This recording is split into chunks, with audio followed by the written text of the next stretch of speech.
de l'esprit. Et qui est, bon, bien sûr, essentiel, fondamental. Parce que le Seigneur ne nous a pas laissés seuls. Il nous a envoyé le Consolateur, la personne du Saint-Esprit, pour qu'il soit avec nous et qu'il soit en nous. Alléluia. C'est l'antidote total contre toutes les solitudes.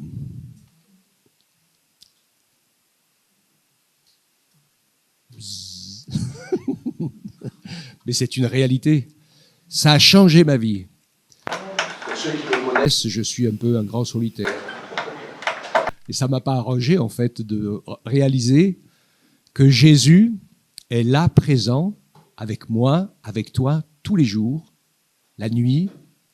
Tu n'es, en fait, jamais seul. Le problème, ce n'est pas la solitude. Le problème, c'est de réussir à rester connecté avec Jésus par le Saint-Esprit. C'est là la réalité, parce que il est avec nous, il est en nous, et il nous met Jésus à côté de nous. C'est formidable, ça. Alléluia. Quelle grâce merveilleuse et extraordinaire. Et donc, c'est une vérité qui est essentielle pour nous dans notre vie. Beaucoup de gens pensent que la foi, c'est ennuyeux, ou qu'ils vont s'ennuyer s'ils ont la foi ou s'ils marchent avec Dieu, ou alors qu'il y aura tout un tas de choses qu'ils ne pourront plus faire. Je crois que c'est un faux problème. C'est une fausse vision de voir les choses.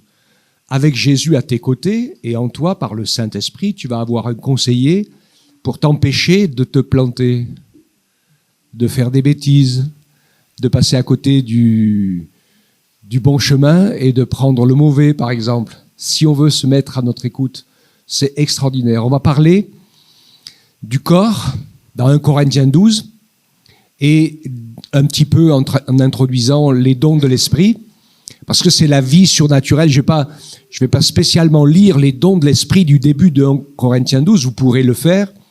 Tout ce que je peux dire avant que vous les lisiez vous, c'est que le Seigneur ne nous a pas laissés seuls, il nous a donné un consolateur, il nous a donné le Saint-Esprit qui fait vivre sa parole dans notre cœur, il nous a donné des dons surnaturels dans lesquels nous pouvons vivre, entrer et exprimer.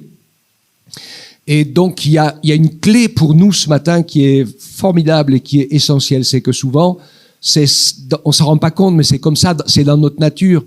Seigneur, bénis-moi, bénis-moi, bénis-moi.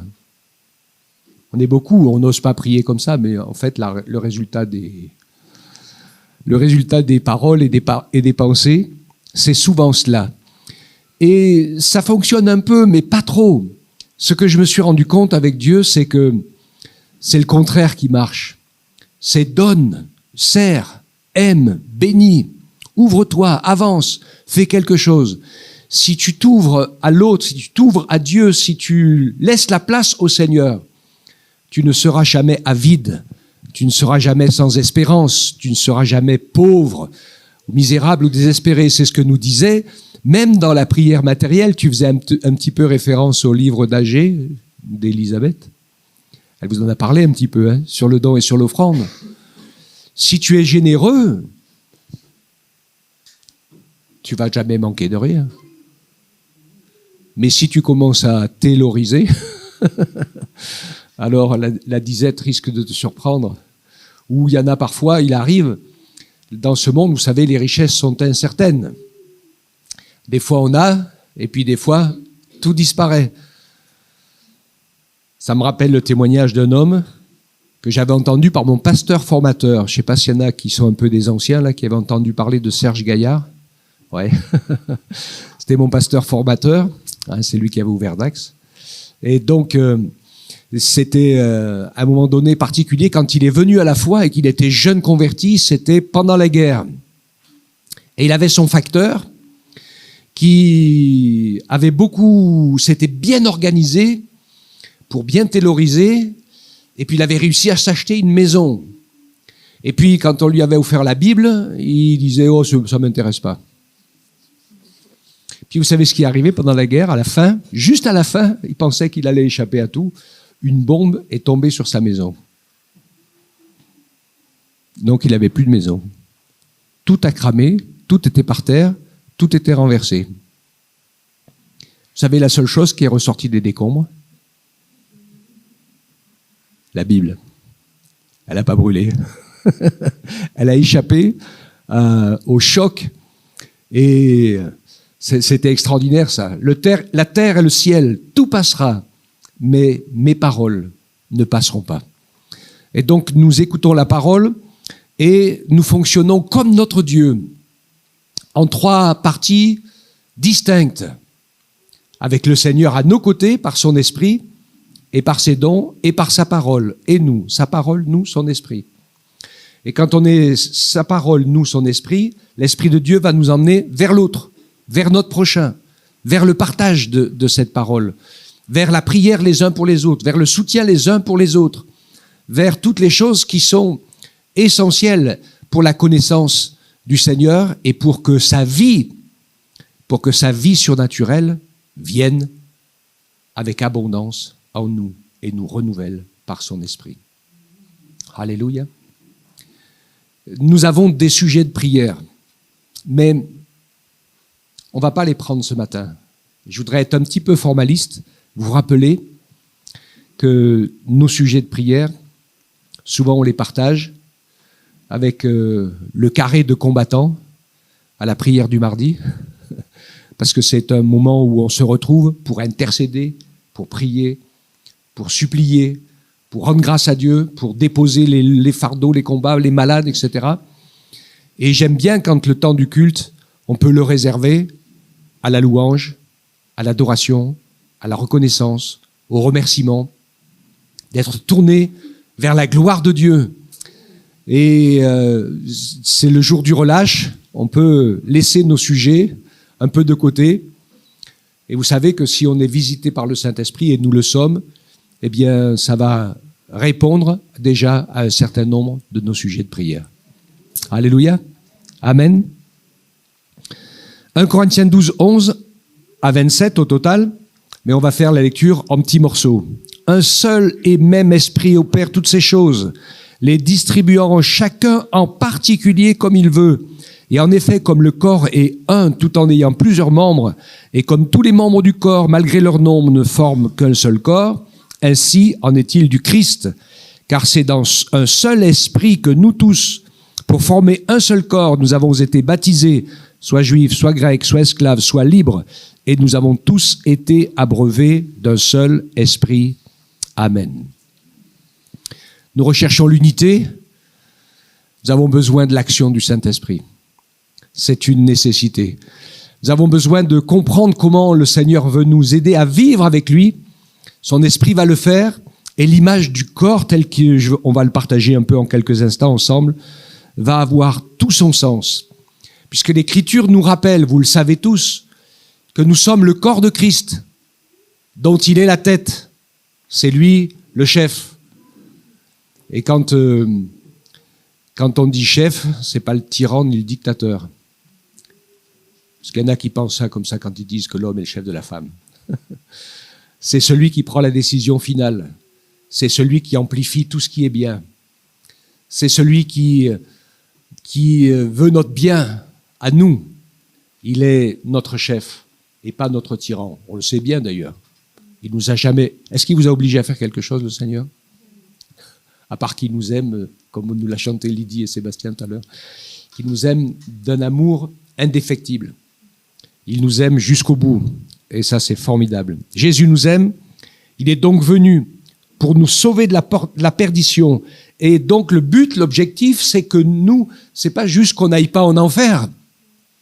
Parce que souvent, pour les hommes, c'est la vision, ça. On a été sauvés de nos péchés pour pas aller en enfer. C'est pas l'objectif fondamental de Jésus. L'objectif fondamental de Jésus, c'est qu'il est venu mourir pour nos péchés et les expier pour que nous puissions être ensemble avec lui dans le ciel pendant toute l'éternité. Et Florence dit Amen. Vous n'êtes pas d'accord, les autres?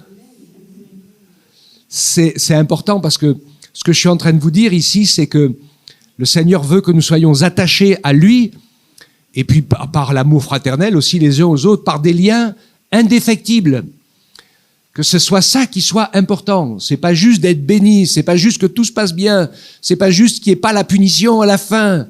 C'est qu'on puisse entrer dans ce qu'il a prévu pour nous, et que nous ne soyons pas des chrétiens qui cherchent juste la bénédiction du Seigneur et qui font le minimum vital syndical,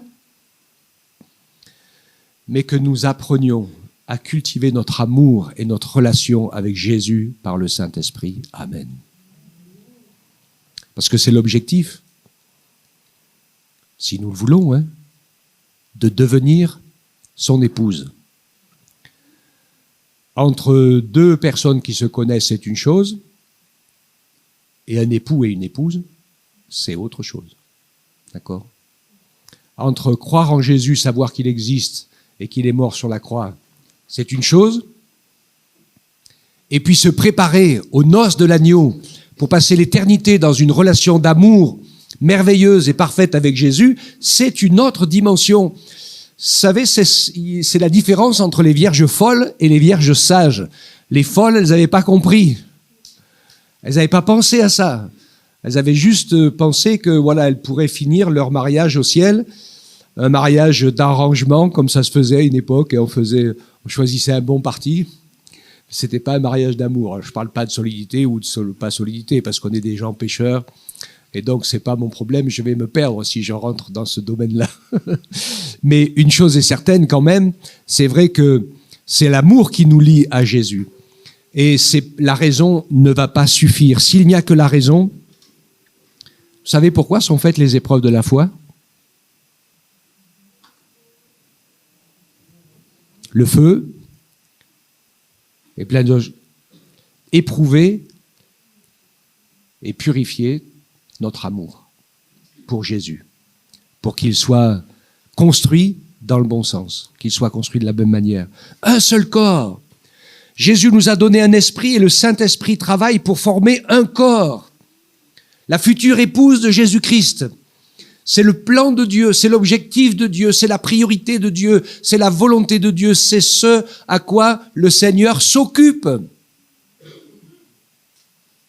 Parce que c'est ça qui va nous bénir. Le reste est subsidiaire.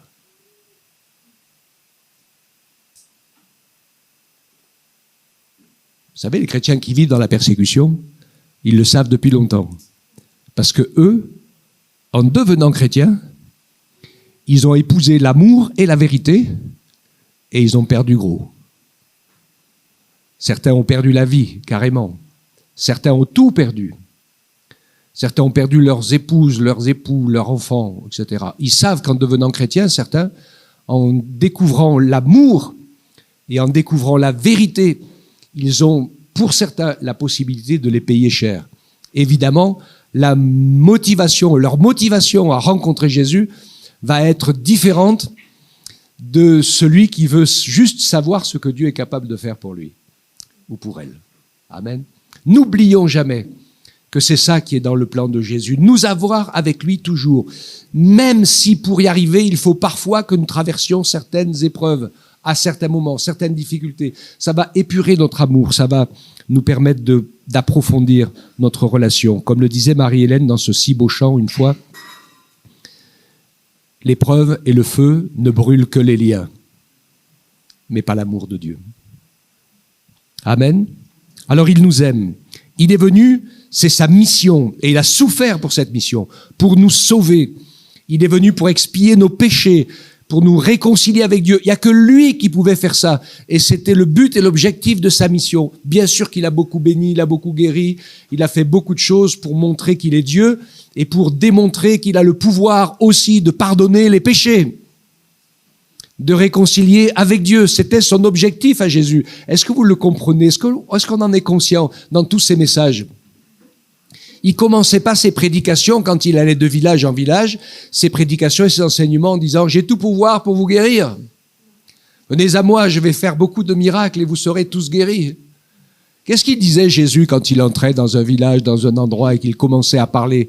Quels étaient les 2 premiers mots qu'il prononçait? Vous vous en rappelez? repentez-vous. Ok ? Parce que je suis venu pour vous sauver de vos péchés, pour vous permettre d'arrêter la pente qui mène à la perdition. Et en vous repentant de cela, je vais entrer en vous et je vais vous permettre de remonter la pente dans l'autre sens, parce que vous ne serez plus jamais seul, parce que seul, on risque pas d'y arriver. Vous avez déjà essayé, hein ? Moi aussi. On n'y arrive pas. Hein ? C'est impossible. On a besoin de lui. Donc, il nous a rachetés par son sang. Il nous a donné sa vie nouvelle pour nous remplir de son esprit. Il veut faire de nous son corps. Il nous guérit par ses meurtrissures, bien sûr, et il nous appelle à le suivre et à le servir.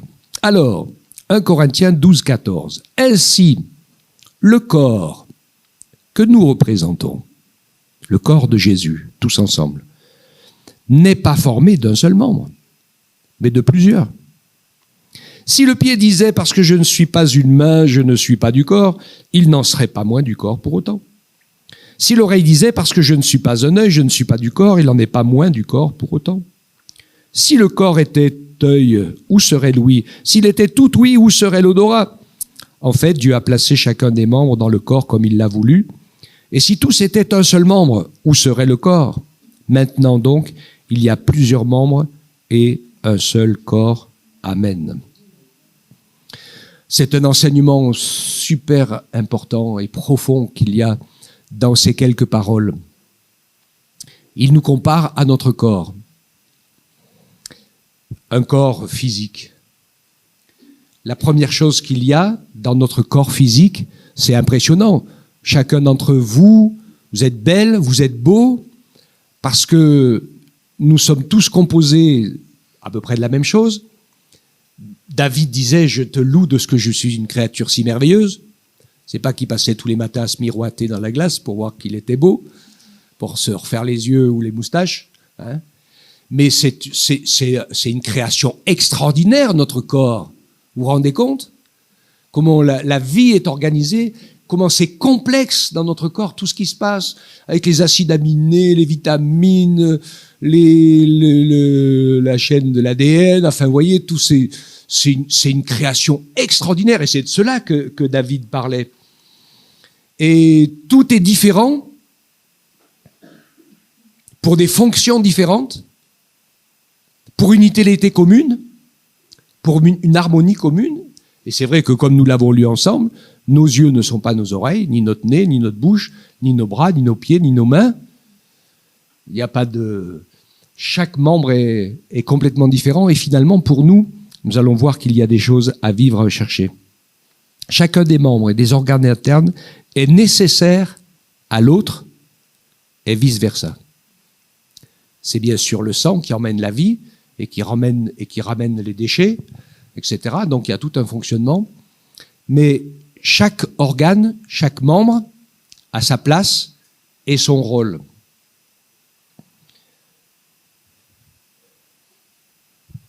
Est-ce que tu sais pourquoi Dieu t'a donné la vie ?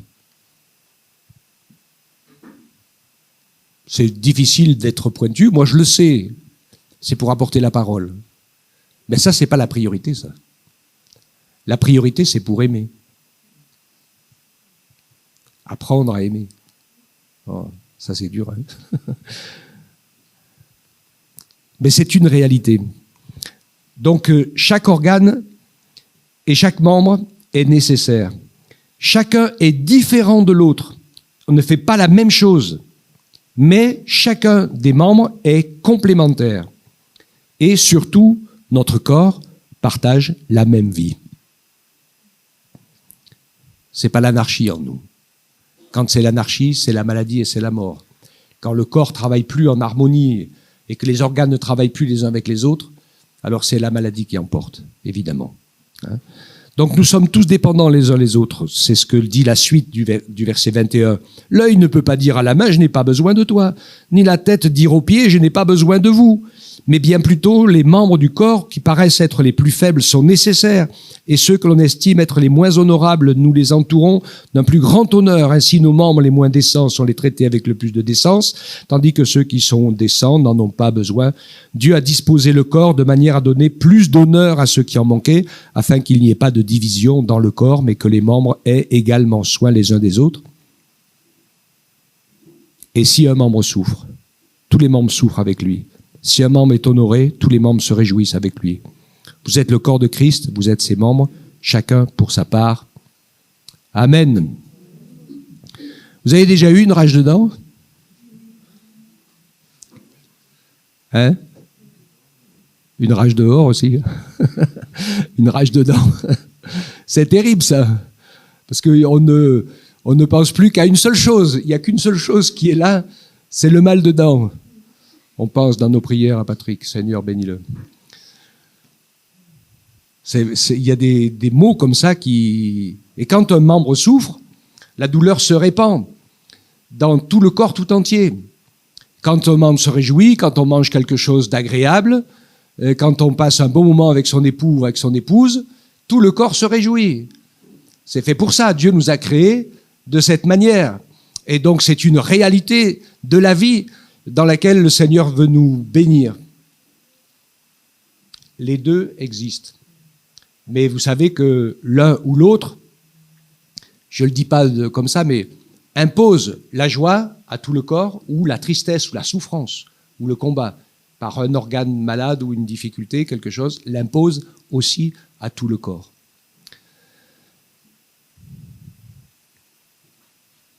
La liberté. C'est quoi la liberté? Pour le commun des mortels, pour moi, la liberté, c'est l'esclavage de la chair. Celui qui veut sauver sa vie la perdra. Et on devient dépendant des émotions, des sentiments et des envies d'un corps qui est fait pour nous servir et pas pour nous asservir. Et donc, quand on se met, d'ailleurs, on le voit très vite, ceux qui suivent les envies de leur corps vont tomber rapidement dans des dépendances et des addictions et vont commencer à se détruire, corps, âme et esprit. C'est une réalité. Le corps, il n'est pas fait, il est fait pour nous servir, pas pour que nous, on le serve. L'indépendance. Et ça, c'est quelque chose qui est fort dans notre culture. Chacun vit pour soi. L'indépendance, elle tue les liens vitaux.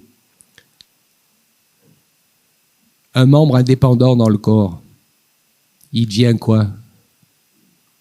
C'est un membre mort. Il y a des organes qui fonctionnent sans qu'on les voie. Vous avez déjà vu votre foie? Ou comme disait Gilbert Egenbach dans un de ses chants, où on se moquait de lui, où il disait « Je ne crois que ce que je vois ». Il lui répond « T'as déjà vu ton cerveau ?» Tu ne dois pas en avoir beaucoup, mon gars, pour réfléchir comme ça. Vous ne connaissez pas les chants et les... Un jour, il faut que j'invite François... Vous le connaissez, Gilbert Egenbach? Il y en a qui le connaissent? Un petit peu, c'était une époque. Hein. Mais c'était un chansonnier de l'Évangile. Alors il faisait ce genre de blagues comme ça, d'autres qui étaient assez intéressantes. Il dit, si ton Dieu il est si fort, pourquoi il n'a pas fait des ailes aux vaches? Il dit, Gaston, tu réfléchis pas? Tu as déjà pris une crotte d'hirondelle sur le nez?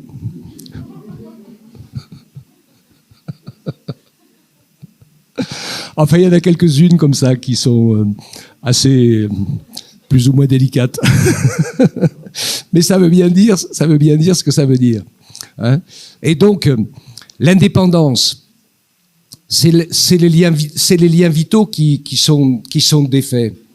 Et celui qui veut être indépendant, qui ne veut dépendre que de lui-même, eh bien, alors c'est vrai que on peut se retrouver asservi en dépendant des uns des autres, mais c'est pas de ça que le Seigneur nous parle.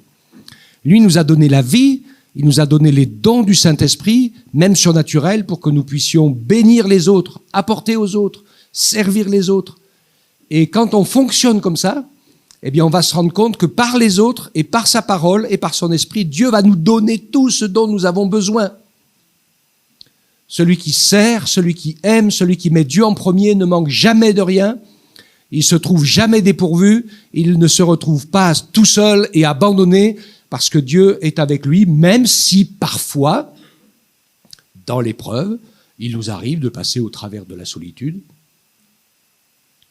Ça, c'est un autre sujet que j'ai fait à l'église déjà il y a longtemps, sur l'école de Dieu.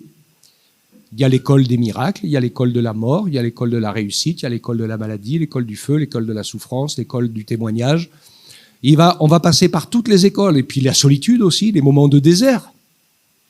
Elle existe, cette école, où on a l'impression que le ciel est de plomb et il n'y a plus rien qui... On va tous passer une fois par cette école-là. Job y est passé, d'autres y sont passés, parce que le Seigneur veut que nous puissions vivre la même expérience que Jésus nous a démontré lui-même. Il est écrit. Pierre l'avait vécu à un moment donné, il sentait rien, il voyait rien, il était découragé, il avait péché toute la nuit, il n'avait rien pris de la nuit en péchant, rien n'a marché. Et Jésus lui dit, jette le filet le matin, au lever du jour, quand il vient à leur rencontre. Et vous savez ce qu'il fait, Pierre? Eh bien, il obéit, mais pas n'importe comment. Il dit, sur ta parole, je jetterai le filet. Et vous savez qu'ils l'ont ramené plein de grands poissons. Amen, sur ta parole. Donc, de la liberté à l'indépendance à l'anarchie. L'anarchie, dans n'importe quel corps, c'est la mort. Ces choses sont les plus souvent des utopies de la vie, des hommes sans Dieu, mais le Saint-Esprit fait une autre œuvre. Le Saint-Esprit veut nous unir, il veut nous remplir, nous faire entrer en relation avec Dieu, il veut nous faire rentrer en relation avec son esprit, il veut nous donner l'aide qui nous manque, et les convictions qui nous manquent, et les paroles qui nous manquent, et les dons surnaturels qui nous manquent. Tout cela, ils veulent nous le partager, nous le faire vivre, pour que nous puissions avoir les moyens de nous bénir les uns les autres par le nom puissant et précieux de Jésus. Et pas juste comme ça une petite amitié en disant va, échauffe-toi, comme disait quelqu'un, sans pouvoir rien faire. Il veut nous entraîner tous ensemble dans une même nature spirituelle d'interdépendance, comme le Père, le Fils et l'Esprit Saint fonctionnent. Au verset 26, si un membre souffre, tous les membres souffrent avec lui. Si un membre est honoré, tous les membres se réjouissent avec lui. Vous êtes le corps du Christ et vous êtes ses membres, chacun pour sa part. Et Dieu a établi dans l'Église, premièrement des apôtres, deuxièmement des prophètes, troisièmement des docteurs. Ensuite, il y a le don des miracles, puis les dons de guérir, de secourir, de gouverner, parler diverses sortes de langues. Tous sont-ils apôtres, ou tous sont-ils prophètes, tous sont-ils docteurs, tous font-ils des miracles, tous sont-ils le don des guérisons, tous parlent-ils en langue, on parle des dons spirituels ici, ou tous interprètent-ils, aspirez aux dons les meilleurs. Et je vais encore vous montrer une autre voie par excellence, je terminerai en conclusion par cette voie de l'amour. Mais ce que je voudrais dire ici, c'est mon dernier point, c'est que dans le royaume de Dieu, il n'y a pas de petits et de grands. Il n'y a pas de gens plus importants ou moins importants les uns que les autres. Il y a des hommes et des femmes que nous sommes qui avons des appels différents, des rôles différents, des ministères différents. N'envie pas ce que fait l'autre. Ne regarde pas et ne cherche pas à imiter. Cherche dans ton cœur, dans la prière, avec la parole, ce pourquoi Dieu veut t'utiliser. Et peut-être, et certainement, il peut te faire faire quelque chose que peut-être personne d'autre n'a encore jamais fait. Alléluia. Je sais, il y a des choses qui ne sont pas très en vue. Mon cœur, mon foie, ma rate, pas le gésier, je ne suis pas une poule, mais l'estomac, personne ne le voit. Mais évidemment que c'est vital. Il y a des gens qui sont dans la prière, il y a des gens qui sont dans la visite des personnes isolées, ou d'autres choses encore qui sont pas vues, qui sont pas connues. On va être surpris au ciel parce qu'il y a beaucoup de noms de gens qui ont été complètement secrets, qui seront écrits et honorés parce que tout simplement, ils n'auront pas été ou petits ou grands, ils auront juste été fidèles et trouvé en train de faire ce que le Seigneur leur a demandé de faire. Alléluia.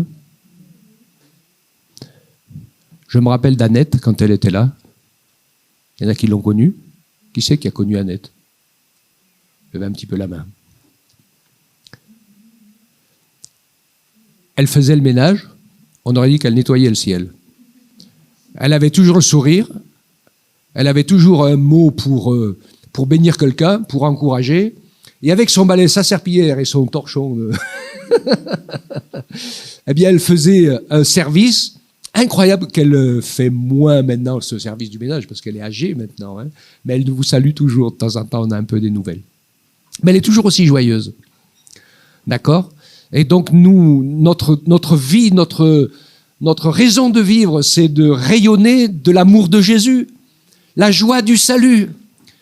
Des fois, elle est un peu ternie par les épreuves et par les difficultés. Ne laisse pas la joie du salut être ternie et emportée par les difficultés. Ne laisse pas. Parce que d'être sauvé, d'avoir ses péchés pardonnés, d'avoir son nom inscrit dans le livre de vie, alors ça vaut tout l'or du monde rassemblé. D'avoir une église, des frères et sœurs, des gens autour de soi qui aiment Dieu, c'est le deuxième trésor. Après, le premier trésor que je n'ai pas compté, parce que je ne le dis pas premier, c'est la présence de Jésus et de son esprit. Parce qu'il veut faire un avec nous.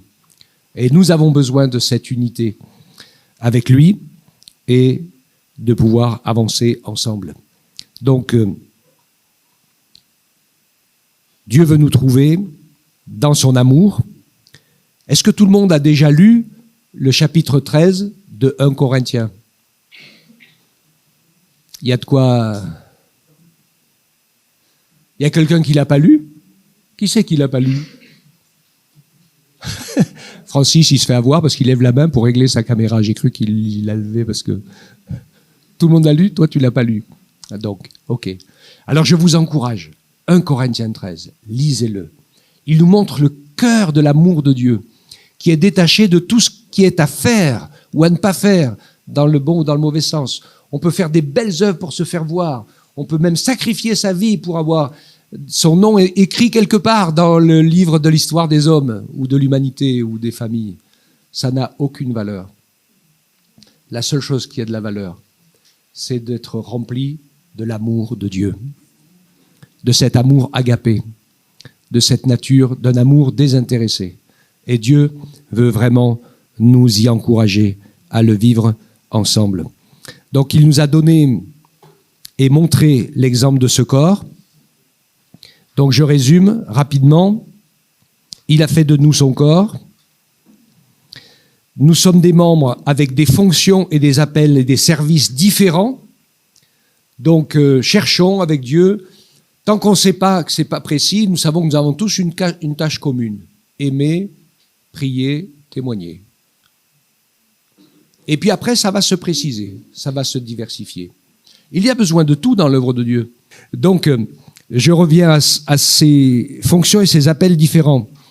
De pouvoir demander au Seigneur, qu'est-ce que tu veux que je fasse? Et vous savez comment ça commence? Tout ce que ta main trouve à faire, fais-le. Laisse-le pas à quelqu'un d'autre. Voilà. Hein?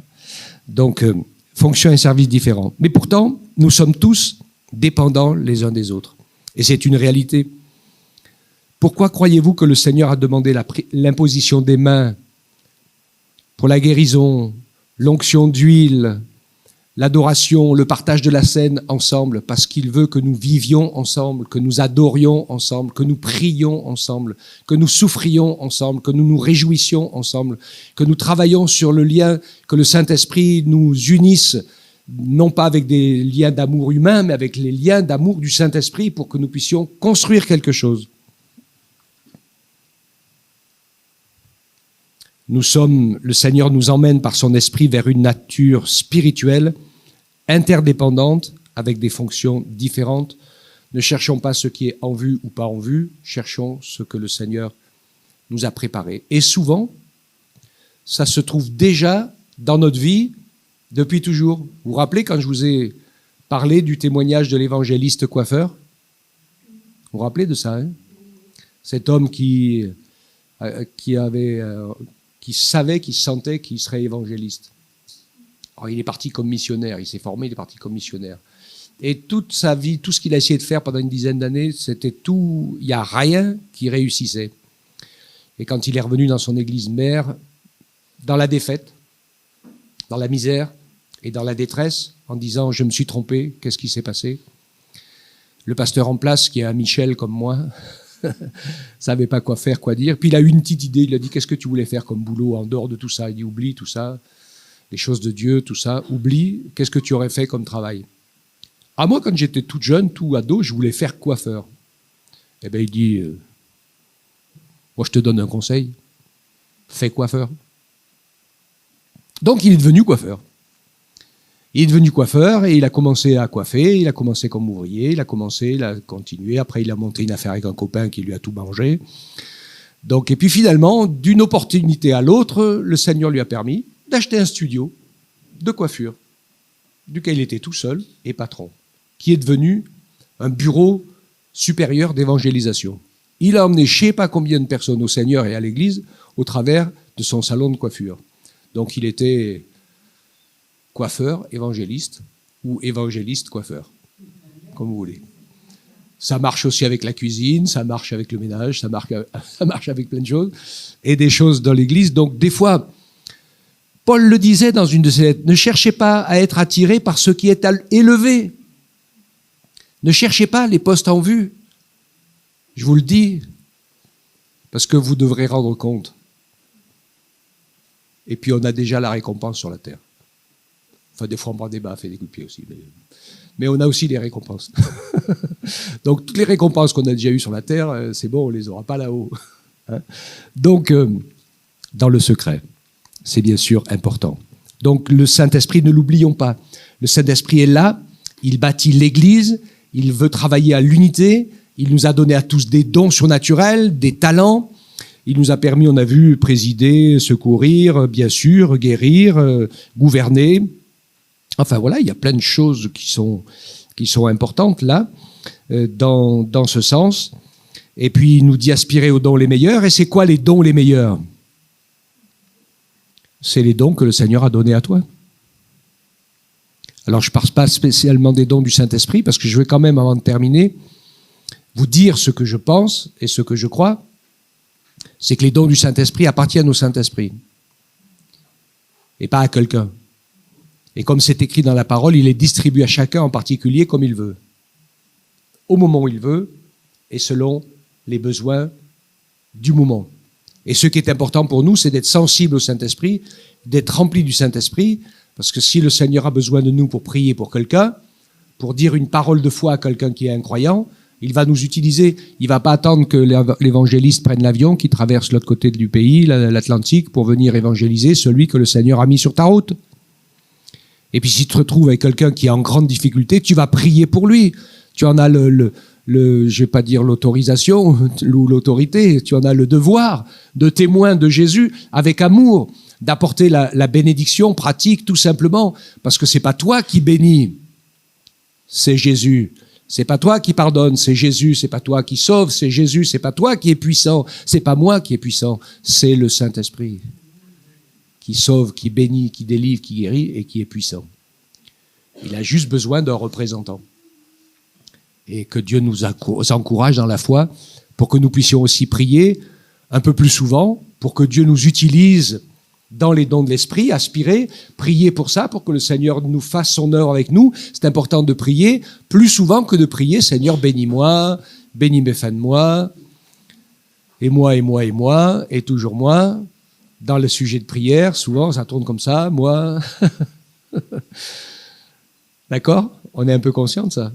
Mais est-ce qu'on...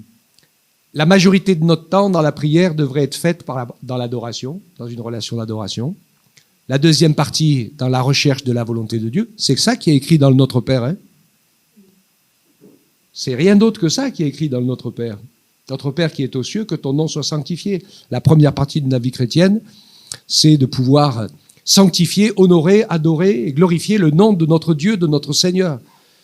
Et puis le deuxième élément, c'est que ta volonté soit faite sur la terre comme elle est faite au ciel. Mais moi, je peux rien du tout par rapport à faire la volonté de Dieu sur la terre, mais il y a quelque chose que je peux par rapport à faire la volonté de Dieu pour quelqu'un qui est sur la terre, c'est-à-dire moi. Seigneur, que ta volonté soit faite dans ma vie. Là, je peux quelque chose. Ça, je peux le dire, je peux le demander. OK ? Je ne peux pas demander que la volonté de Dieu soit faite pour la vie de Catherine à sa place, ou de Timothée. Mais pour moi, oui. Je ne peux pas le faire en attendant, mais pour moi, oui. Et puis, bien sûr, prier pour nos besoins, évidemment, mais ça vient après. Et le Seigneur aime s'occuper de nos besoins. Pour lui, Jésus, il l'a mis au centre de la prière parce que Jésus aime s'occuper de nos besoins. Et puis, il nous parle de la clé, bien sûr, du pardon, de la paix dans le cœur, nous mettre d'accord. C'est un combat pour nous, se mettre d'accord dans la prière, si 2 ou 3 sont d'accord pour demander quelque chose. En mon nom, je le ferai.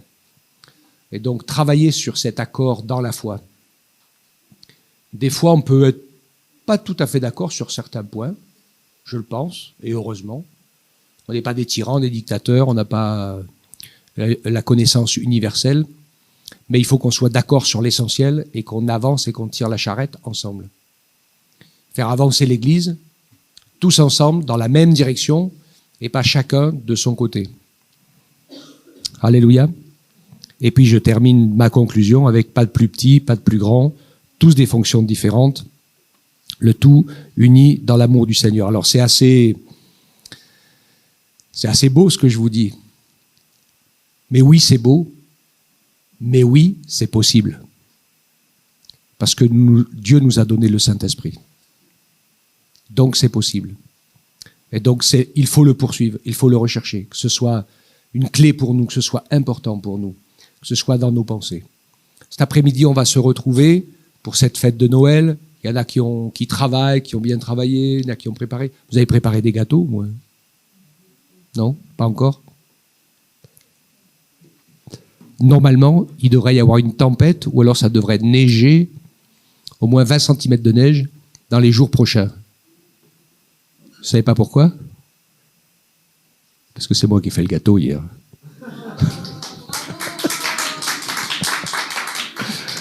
Marianne, elle m'a dit, j'ai trop de travail pour la fête de Noël, voilà le livre des recettes, tu suis la recette et tu fais le gâteau. Alors, je pense que j'ai tout bien fait, sauf que j'ai mis le four à chauffer la moitié du bas et j'ai mis le gâteau dans la moitié d'en haut. Je me disais, c'est bizarre, il cuit pas mon gâteau.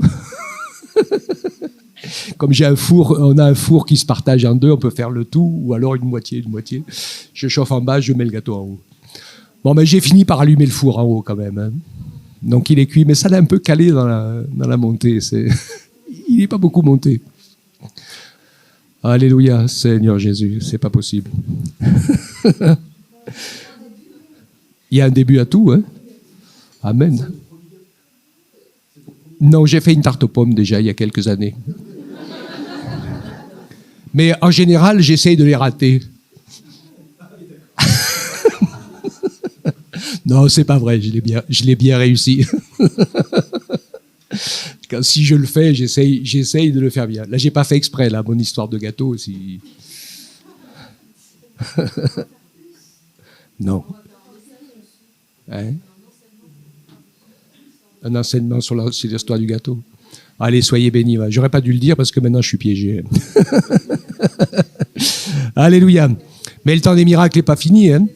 Donc, amen. Il y en a qui aiment bien faire ça. Alors on se rappelle, vous relirez le passage de 1 Corinthiens 12 et vous verrez cette notion pour Jésus. Rappelez-vous, mettez-vous dans l'Esprit Saint et dans l'Esprit de Jésus, c'est important. C'est comme ça que Jésus veut construire les choses. C'est comme ça que le Seigneur voit les choses. C'est comme ça qu'il les pense. C'est son objectif final.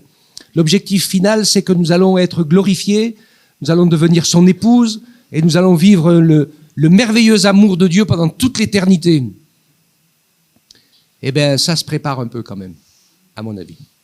Je pense. Je pense que ça se prépare. Et c'est fondamental. Vous l'avez vu, les vierges folles qui ne se sont pas préparées, elles se sont retrouvées devant la porte fermée parce que le choc était impossible. Elles se sont jamais habituées, appris à aimer les choses de Dieu, appris à aimer la parole de Dieu, appris à aimer les plans de Dieu, apprendre à aimer la volonté de Dieu, apprendre à aimer tout ce qu'il aime. Et puis on va y arriver. Il va pas nous dénaturer, le Seigneur, parce que c'était en nous ça avant le péché. Faut le comprendre. Le péché a dénaturé, le péché a cassé, le péché a faussé, le péché a mis tout à l'envers. Et il nous fait croire des choses et vivre des choses qui sont pas comme ça. À l'origine, nous avons été faits et c'était normal et c'est ce que Dieu veut pour être en relation inséparable avec lui. C'était la prière de Jésus dans Jean 17, qu'il soit Père, qu'il soit un avec nous, comme je suis un avec toi. C'est ce que Jésus veut. Dis-moi ce matin, est-ce que tu veux ce que Jésus veut? Alors travaillons-y ensemble, de tout notre cœur, pour y arriver au maximum. Alléluia. On te bénit, Père. On te rend grâce pour ta grande bonté, ta grande fidélité. On te remercie pour ton amour incroyable, qui est d'une puissance, d'une sagesse et d'une joie illimitée. Seigneur, donne-nous de ce que nos yeux, nos cœurs et nos esprits s'ouvrent sur toutes ces réalités, sur ces vérités qui sont les tiennes, que nous arrêtions de nous laisser impressionner par nos envies, nos besoins et par ce monde qui pourrait nous faire peur, mais que nous tournions nos regards vers toi et que nous découvrions ton plan d'avenir merveilleux. Le meilleur est devant nous parce que tu nous prépares une vie nouvelle et déjà là sur cette terre, eh bien tu nous fais la grâce d'expérimenter de belles choses avec toi, de te voir présent à nos côtés, de te voir nous aider, de te voir nous utiliser pour tes plans, pour l'accomplissement de ta volonté. Sois béni, Seigneur, et sois glorifié de tout notre cœur. Garde-nous de la fausse liberté, de l'indépendance ou de l'anarchie, mais garde-nous dans l'unité, dans l'amour et dans la vérité. Au nom de Jésus. Amen. Amen. Amen.